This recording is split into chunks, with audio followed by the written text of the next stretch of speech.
দেশের আকাশে আরবি জিলহজ মাসের চাঁদ দেখা গেছে। আগামী 17 জুন দেশে ঈদুল আজহা পালিত হবে বলে জানিয়েছেন ধর্মমন্ত্রী ফরিদুল হক খান।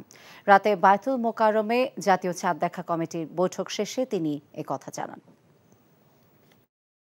সকল জেলা প্রশাসন, ইসলামিক ফাউন্ডেশনের প্রধান কার্যালয়, বিভাগীয় জেলা কার্যালয়সমূহ, বাংলাদেশ আবহাওয়া অধিদপ্তর এবং মহাকাশ গবেষণা ও দূর অনুধাবন প্রতিষ্ঠান হতে প্রাপ্ত তথ্য নিয়ে পর্যালোচনা করে দেখা যায় যে অদ্য 29 জিলকদ 1445 হিজরি, 24শে জ্যৈষ্ঠ 1431 বঙ্গাব্দ, 7 জুন 2024 খ্রিস্টাব্দ শুক্রবার সন্ধ্যায় বাংলাদেশের আকাশে পবিত্র জিলহজ মাসের চাঁদ দেখা যাওয়ার সংবাদ পাওয়া গিয়েছে।